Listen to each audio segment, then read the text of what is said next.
My name is Evelyn Parker. I am 64 years old, a widow, and I work the night shift at a hospital in Salem, Oregon.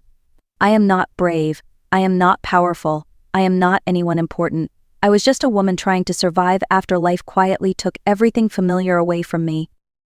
On a Thursday night in December, a rideshare driver refused to take me home. He pulled into an empty parking lot instead, turned off the engine, and looked at me through the rearview mirror with fear in his eyes. He said, "Evelyn, you cannot go home tonight. Your neighbor has been watching you. He knows your schedule. He tried your front door less than an hour ago." In that moment, my entire sense of safety collapsed. The man he was talking about was someone I waved to sometimes, a man who lived 3 houses down, a man who worked at the same hospital I did, a man I had never once thought to fear. If the driver had not been paying attention, I would have walked into my house that night completely unaware. If I had not treated him like a human being instead of just a service, he would have never listened closely enough to realize I was in danger. This is not a story about luck. It is a story about what happens when quiet people notice things others ignore, when small kindnesses create consequences no one could predict, and how sometimes survival has nothing to do with strength and everything to do with being seen. My life did not fall apart all at once. It thinned out slowly, quietly, the way light fades at the end of a long day. After my husband died, the insurance barely covered the funeral. 42 years of marriage reduced to paperwork, and a final bill I could not afford to argue with. The house felt too quiet after that. 1 plate instead of 2, 1 cup of coffee in the morning, 1 voice missing from every room. I had retired years earlier. Teaching was supposed to be the last job I ever held. But grief does not care about plans, and neither does rent, utilities, or grocery prices. So at 63, I went back to work. North Valley Medical Center hired me for the night shift in medical records, 3 nights a week, Tuesday, Thursday, Saturday, midnight corridors, fluorescent lights, the kind of work no one notices unless something goes wrong. I told myself the job was temporary, just until I caught my breath, just until things felt stable again. But stability is different when you are older. It means survival, not comfort. I took the bus home after every shift. The last one left just after 11:30. It was not convenient, but it was predictable. Predictability mattered to me. It made the world feel manageable. Then the schedule changed. Budget cuts. Reduced routes. The last bus now left before my shift ended. Leaving early meant losing hours I could not afford to lose. I stood at the staff entrance one night staring at the empty street, realizing something simple and terrifying.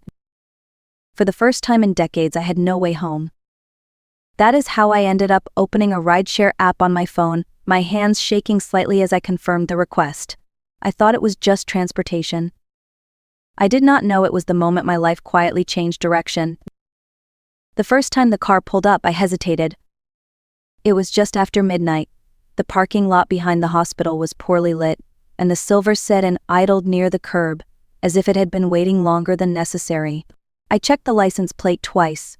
The rating was perfect. 5 stars, hundreds of rides. I told myself I was being foolish and opened the back door. The driver introduced himself as Michael Turner.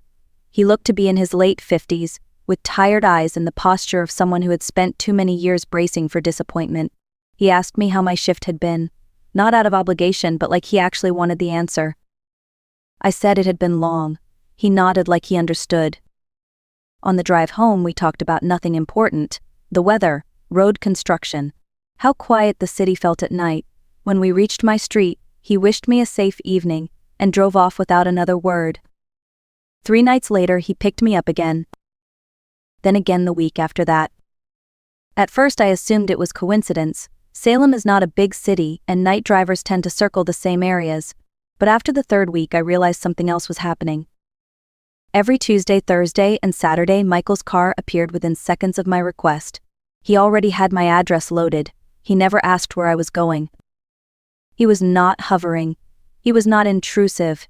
He simply showed up, consistently, like someone who had decided to be reliable in a world that rarely was. By the end of the first month, the ride itself became something I looked forward to. 12 minutes where I did not feel invisible. 12 minutes where someone listened, or stayed quiet when silence felt better.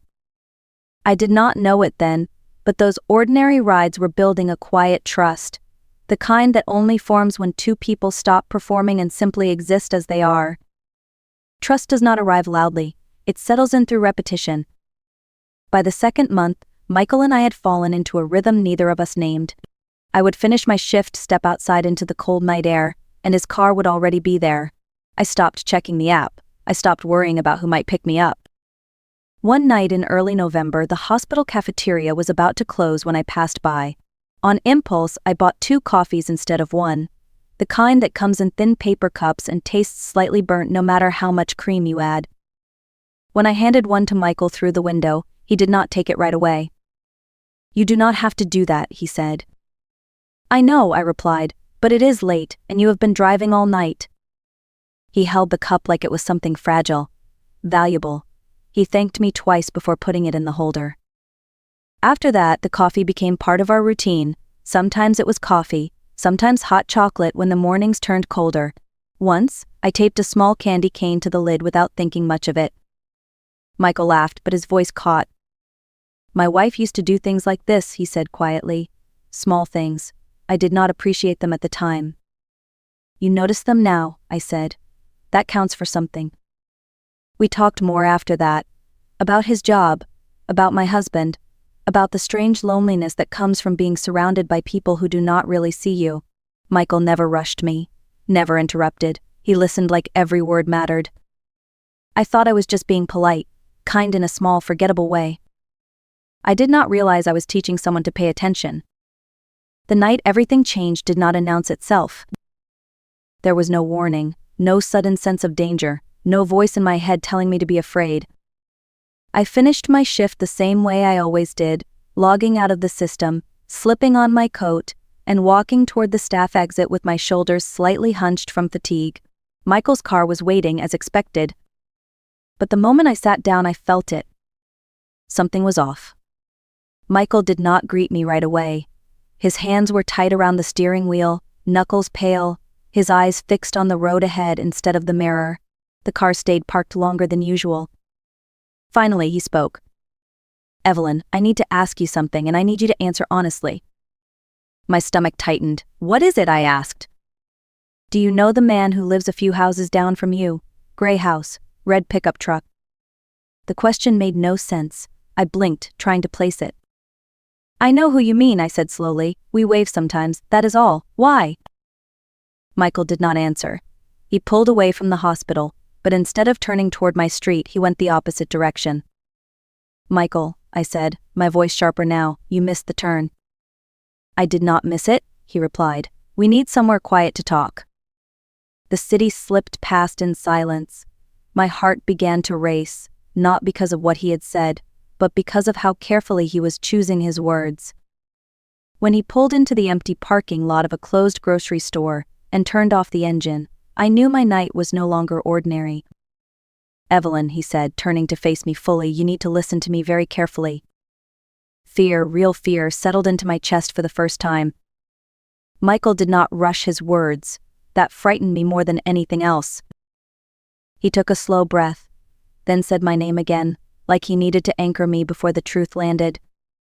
"I have picked up that man before," he said, "more than once. His name is Gregory Hale." The name meant nothing to me at first. It was just a label, disconnected from the familiar image of a neighbor mowing his lawn or sitting in his truck. Michael continued. "He rides late at night, he drinks too much, and when he drinks he talks." I stayed silent, my hands folded tightly in my lap. "The first time I drove him," Michael said, "I did not think much of it. People complain. People rant. It is part of the job. But then he mentioned your address, not just the street. The exact number." My chest tightened. Michael reached for his phone, his movements careful, almost rehearsed.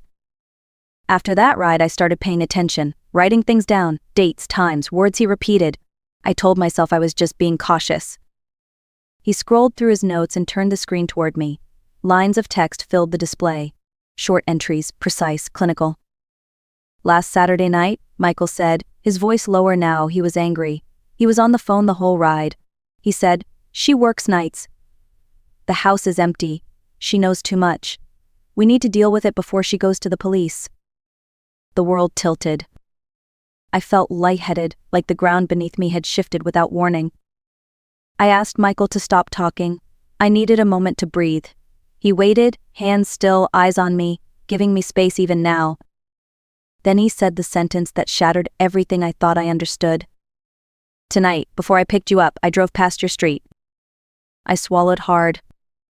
"His truck was parked in front of your house, lights off, engine running. I watched him get out. I watched him walk up to your front door." My vision blurred. "He tried the handle," Michael said. "He stood there for almost a full minute. Then he went back to his truck and sat there, watching." That is when I knew I could not stay quiet anymore. I could no longer pretend this was coincidence, or paranoia, or drunk nonsense. Michael looked at me, his eyes steady but full of urgency. "Evelyn, you cannot go home tonight." And for the first time I understood that the danger was not theoretical. It was already at my door. I wanted to tell him he was wrong. I wanted to believe there was some simple explanation, some misunderstanding that would dissolve if I thought about it long enough, but my body betrayed me, my hands would not stop shaking, my mouth felt dry. Fear does not ask permission before it settles in. I asked the only question my mind could form. "Why me?" Michael did not answer right away.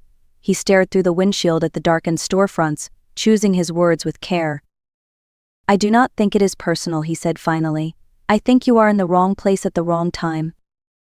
That did not make it better. He explained that Gregory worked nights too, that he had mentioned the hospital more than once, that he talked about access, about knowing which offices were empty late at night. At the time, Michael had not understood what it meant, only that the details were too specific to ignore. Then pieces of my own memory began to surface. The janitor I passed near the records room some nights, the man who kept his cap pulled low, the way I sometimes felt watched in the hallway without ever seeing anyone there. Gregory Hale. The name finally attached itself to a face.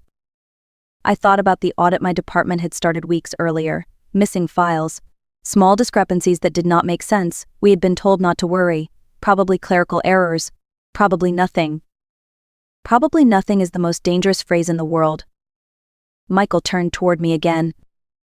"Evelyn, I need you to hear this. I do not know exactly what he is planning, but I know he has been watching you.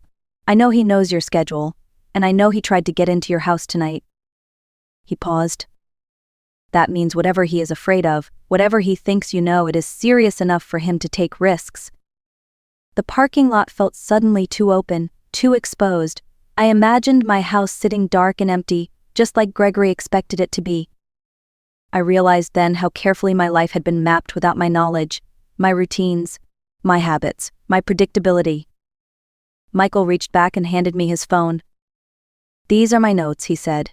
"Everything I have. You need to show them to the police." I looked at the screen again, at the quiet proof of someone paying attention when it mattered. And I understood something terrifying. If Michael had not chosen to notice, I would have never known I was already being hunted. We did not debate what to do next. Fear has a way of stripping away hesitation. When your safety is no longer abstract, choices become simple, even if they are not easy. Michael did not ask if I wanted to report it. He told me we're going now, and for once in my life, I did not argue. We sat in a quiet interview room at the Salem Police Department just after midnight. Fluorescent lights, a metal table, two officers who looked like they had already seen too much of the world. I told my story in pieces, my voice steady only because shock had taken over where panic wanted to live. Michael laid out his notes, dates, times, repeated phrases, patterns that could no longer be dismissed as coincidence. One of the officers asked if Michael had recordings. "Yes," he said. "Audio only, for my own protection. Passengers agree when they request the ride." The room shifted when the recordings began to play. Gregory's voice was sloppy but clear enough, talking about my house, my schedule, saying I knew too much, saying I needed to be handled. When the last recording ended, the older officer leaned back in his chair and looked at me differently. "Mrs. Parker," he said, "do you know what Gregory Hale does for a living?" I shook my head. "He works at North Valley Medical Center, night shift, facilities and maintenance." My stomach dropped. "He has access to records areas," the officer continued, "storage rooms, offices after hours." Something clicked then, sharp and immediate. "The missing files," I said. Both officers leaned forward. I explained about the audit, the elderly patient records that had vanished, the unexplained billing discrepancies, how none of it seemed connected until now. The younger officer exhaled slowly. If he thought you were part of uncovering something, he said, and he believed you might have taken notes or documents home, that would explain why he tried to get into your house. The room went quiet. The officer stood abruptly. We need a warrant, now. And Mrs. Parker, he added, you are not going home tonight. In that moment, I understood the full shape of what I had nearly walked into. This was not just about fear. It was about evidence. And how close I had come to being silenced because of it.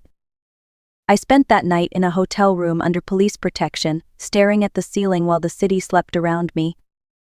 I kept thinking about how close I had come to walking into my house like any other night. How easily routine could have ended me. Safety, I learned, is often just a story we tell ourselves until something proves otherwise. The next morning, the detective called. They had searched Gregory Hale's garage just before dawn. Inside, they found boxes of patient files stacked neatly along the walls. Hundreds of them, records spanning years, evidence of systematic healthcare fraud tied to false insurance claims. Enough to ruin lives. Enough to send someone to prison for a very long time. Gregory had been arrested without incident. I should have felt relief. Instead, I felt hollow. Knowing you were almost hurt does something strange to the mind. It leaves questions that do not have clean answers. What if Michael had ignored the warning signs? What if I had been less kind? What if timing had shifted by minutes? Later that day, Michael picked me up from the hotel, not through the app, he just showed up. On the drive home, I finally asked him the question that had been sitting heavy in my chest. How did you know to take it seriously? He was quiet for a long moment. Because I did not once, he said. He told me about his daughter, about a man she trusted, about warning signs he dismissed as overthinking, about the night she was hurt because no one paid attention soon enough. I failed her, he said simply. I promised myself I would never fail again. That was when I understood the truth. Michael did not save me because he was brave. He saved me because he had learned, painfully, what happens when people stop listening. The investigation moved faster than I expected. Within days, the hospital confirmed what the police had already uncovered. Gregory Hale had been stealing patient records for over 2 years, targeting elderly and low-income patients who were unlikely to question their statements.